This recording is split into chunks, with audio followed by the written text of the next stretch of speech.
My guest today is Chris Townsend, the Vice President of Public Sector at Elastic. Chris, always a pleasure. Great to catch up with you once again. Jason, thank you for having me on. Great to see you as always. Let me set just a little bit of context for our discussion today. Data, it's at the heart of nearly every federal agency initiative.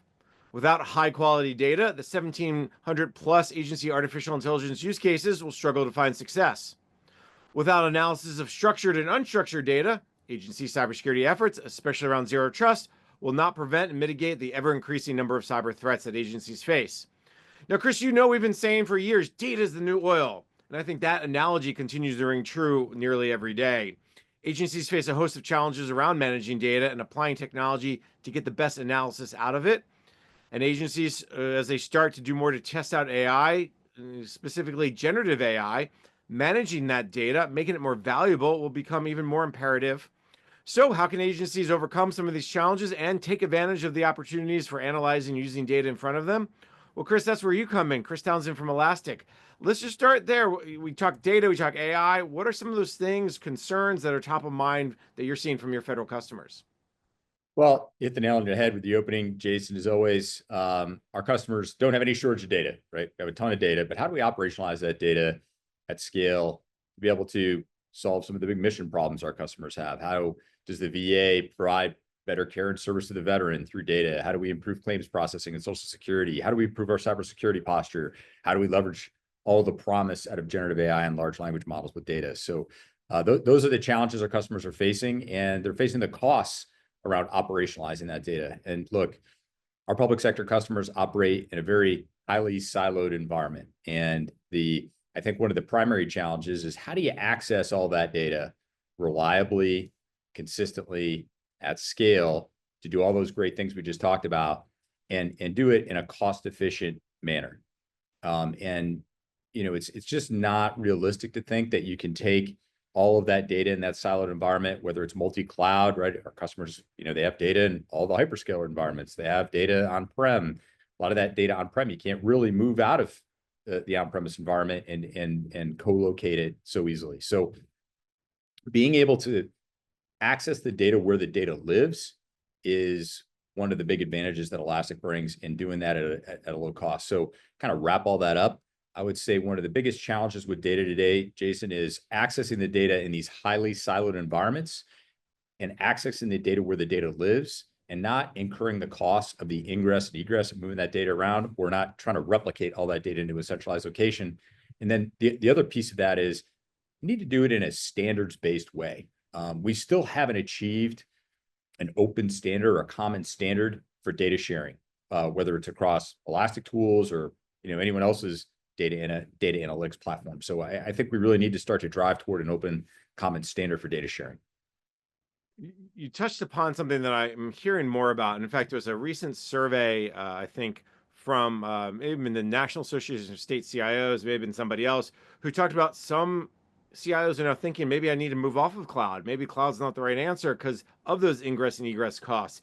Has that been an awakening you've seen over the last few years, that those costs of accessing your data, storing your data, using your data are just driving to a level that agencies or managers weren't used to or weren't expecting? Yeah, it's an interesting point. I think that the return on investment certainly in reducing technical debt is there for the cloud. Now, there's a lot of analyses and what is your cost savings in moving your applications and data to the cloud. And I think in being able to remove our legacy technical debt, I don't think you can argue with that. Here at Elastic, we would have a different argument in terms of reducing the ingress and egress costs. What we do with we're the standard in the CDM program today with Department of Homeland Security. There's been a number of public white papers and that around that, so I'm not sharing anything out of school. If you look at what CDM does, they have small Elastic clusters embedded in each one of the 100 agencies that they monitor security for, and they index the data locally. So there is, we use is what we call our data mesh architecture. We index the data where the data lives and allow you to search it centrally so that you don't have to pay the ingress and egress fees. You don't have to move the data around. You don't have to replicate the data. So there are other ways to index the data where the data lives and not incur those steep ingress and egress charges of of manipulating the data.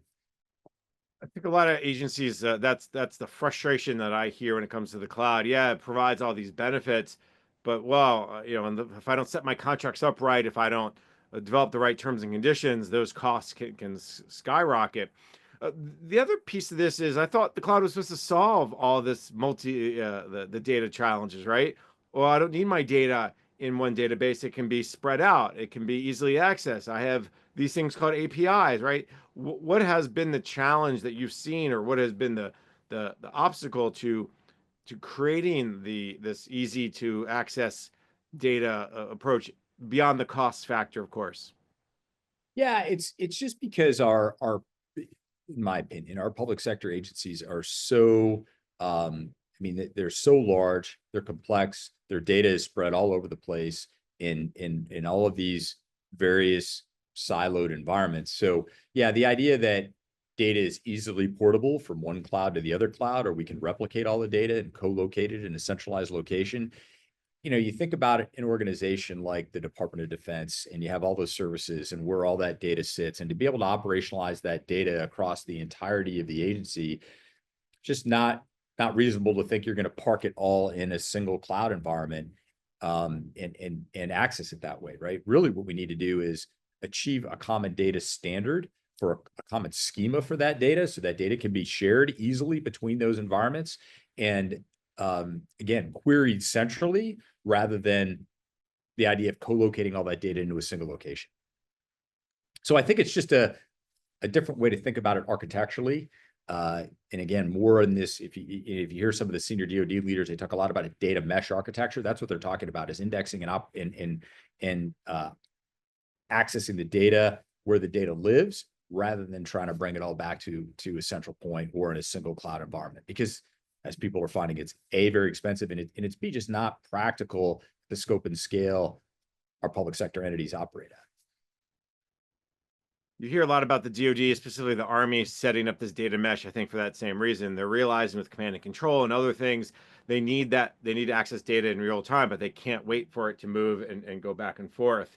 Uh, Chris, at the same time, there's bigger challenges to handling this complex data real time analysis than just the I think the data where it lives.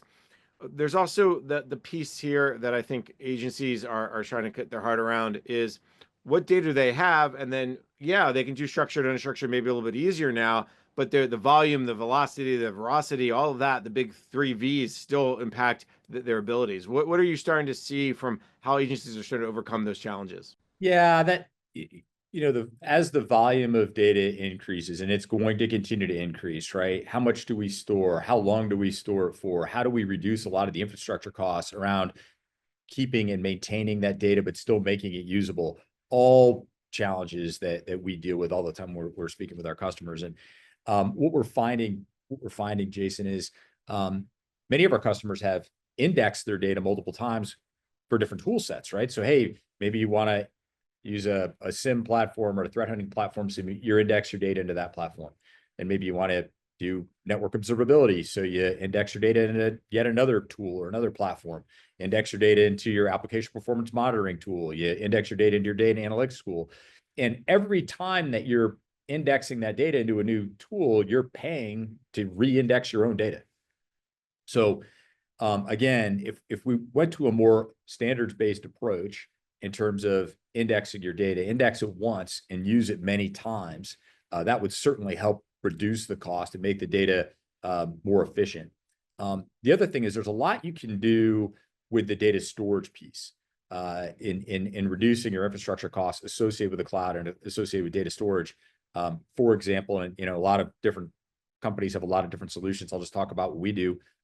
We index the data on write, which means when we first bring the data in, we index it and we build a table of contents of the data, and then we allow, which allows our customers to then put their data into a frozen tier. So object storage, S3 storage, blob storage. And because we have that data pre-indexed, you can still search it in minutes to be compliant with your M2131 requirements, but it's in the lowest cost storage possible. So there are ways, and we just released a capability that we call logs DB, which allows you to do data compression. We're seeing in some cases with unstructured log data compressing that upwards of 50%. So there's a lot of innovation happening around making data storage, ingestion, and being able to index that data much more cost effective because it is a problem. And there's a lot of tools out there that charge our customers based on the volume of data. That's really not supportable in the long term either. It's just you have to be able to license based on a use of the data, on consumption, and not on just data volume, because data volume is just going to increase. It's the nature of data. Walk me back for a second. You mentioned unstructured log data compression up to 50%, meaning 50% less space is needed to store that data, or what do you mean? Yeah, so 50% less storage volume is required. You know, my engineering team hates when I say this, but you know, I equate it to like WinZip. I'm dating myself, right? But we essentially can take your unstructured log data. We've come out with this new capability that allows you to compress that data, and we're seeing compression rates up to 50%. There's been a few studies done on log data, which requires much less storage. But again, because we pre-index the data, we can still search it. You know, it's still usable. So there's a lot of innovation now happening around reducing the storage and infrastructure costs associated with long-term storage of data, especially in government with the M2131 requirements. And here I thought, we had solved the data storage problem once and for all, right? We hear about cold storage and hot storage, and the cloud made storage easier. But look, more innovation happening in places we didn't even think that it could happen anymore. Yeah. That's the beauty of technology. Chris, one other piece about this when we talk data, of course, is AI. You can't get through a conversation without talking about the buzzword. And I learned recently that we're over the hype cycle of AI, so that's at least good news. But when we talk about data and we talk about generative AI and large language models, this is really important to that data piece. Without the good data, you're not going to be able to get good AI.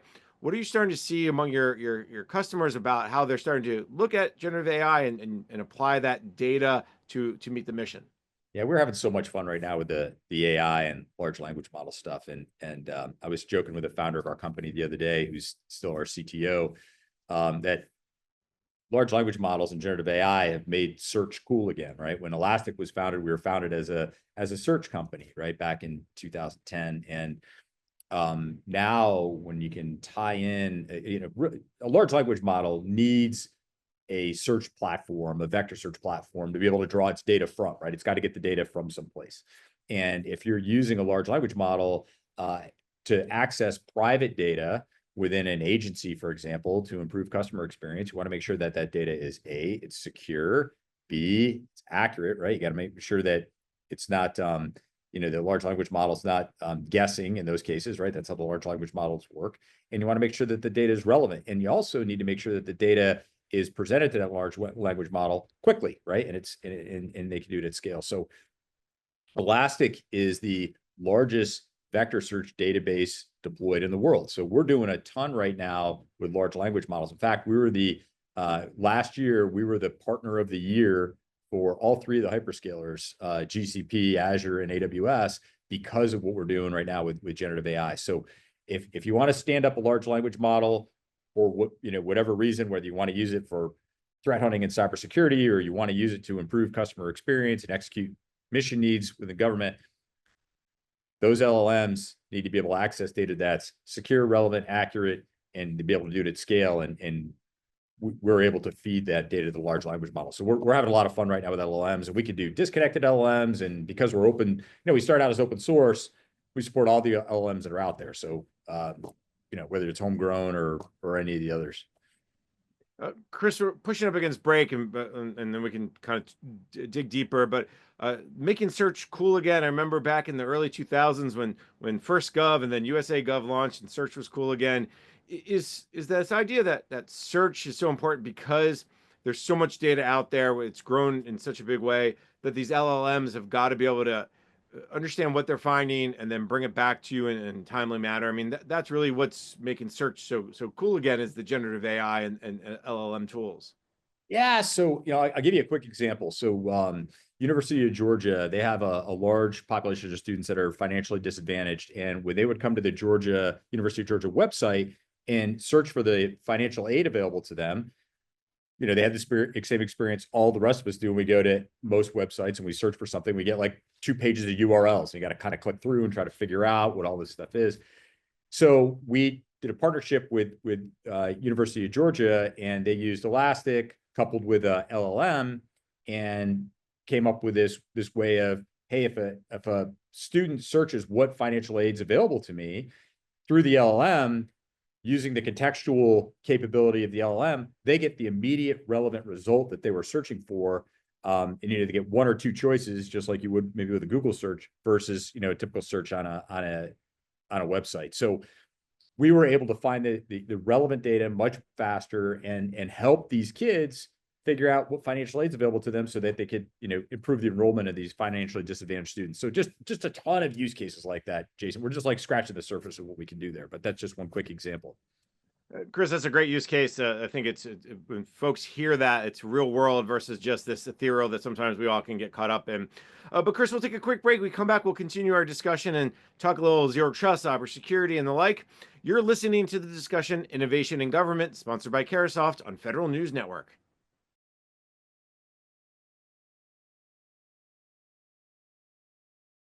Welcome back. You're listening to the discussion Innovation in Government, sponsored by Carahsoft on Federal News Network. I'm your host, Jason Miller.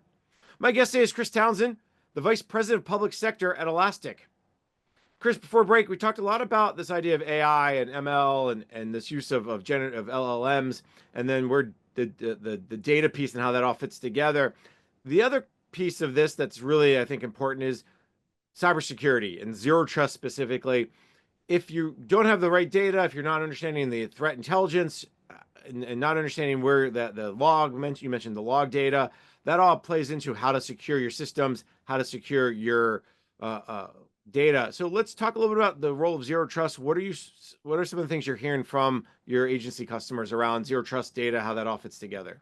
Yeah. Obviously, zero trust is a big topic, Jason. There was just an event last week that I spoke at the Spy Museum. I think there was like 950 people there, right? So it's top of mind for a lot of folks.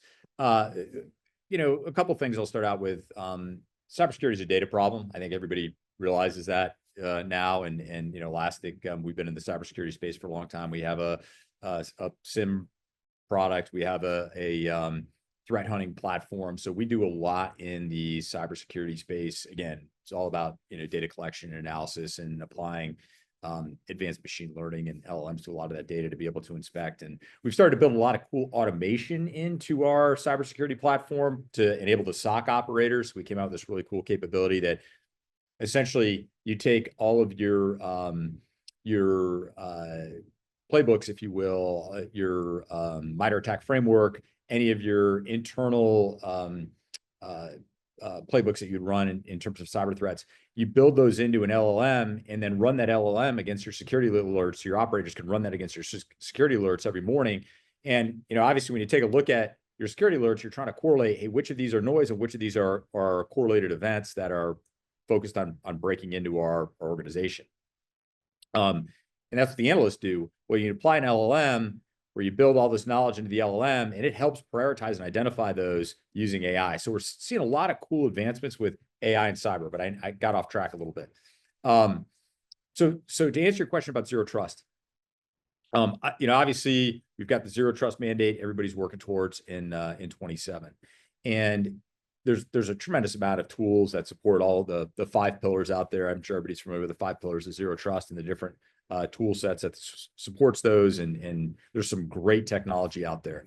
One of the biggest challenges that our government agencies are running into in an area where Elastic is able to help, and we're doing a lot here, is around building that common operating picture, right? That visibility and analytics layer that's overarching across all 5 pillars. So again, because we don't have an open standard for data sharing, or we haven't embraced it, we work a lot with the Open Telemetry Project, and we've open sourced our security common schema and our logging common schema to the OTEL project to help facilitate more open standards around data sharing. But because we don't have or haven't standardized on a common schema for data sharing, it's very difficult to get one platform to be able to index all of the data across your 5 pillars to get that feedback loop you need to effectively operate your zero trust environment. And that's an area that we're playing. We're working with some of the largest agencies in government now to help them build that common operating picture and to be that overarching visibility and analytics layer that can tie together all of their tools. Obviously, zero trust is not a thing. You can't go buy zero trust. It's an architecture and its approach. But Elastic and data plays a key role in implementing zero trust at scale. Let me back up for a second because I think it's really interesting when you start to go down the path and you're like, well, let me answer your question. I thought that was just as interesting is the idea of taking the playbook or taking the MITRE ATT&CK framework and running the security alerts against it. Is that, again, when we talk innovation, is that something that, hey, if we took this, applied it to that, we get a new view of what's happening on our network? Is this something that's been going on for a long time and the LLMs have made it faster or better or cheaper or what? No, it's very new. So we announced our capability at Black Hat last year. So we've been doing this in production now for 6 or 7 months. But the idea is, how can we make your SOC operators, your analysts, more effective, more efficient, and improve their efficacy, right? Because that's a very specialized, limited resource that no one has enough of, right? Everybody wants more SOC analysts. They're hard to find, hard to train, hard to retain. So how can we build more capability into the tool sets and the platforms that we have to help them, right? And to improve their efficiency and their time to remediate a threat. And look, if you're a security operator, an analyst, and you come in the morning and you've got 100 alerts or more that you have to go through, one of the things that the analysts do, what they're trained to do, is figure out which of those alerts is correlated to another of those alerts where we're seeing a coordinated attack as opposed to just noise.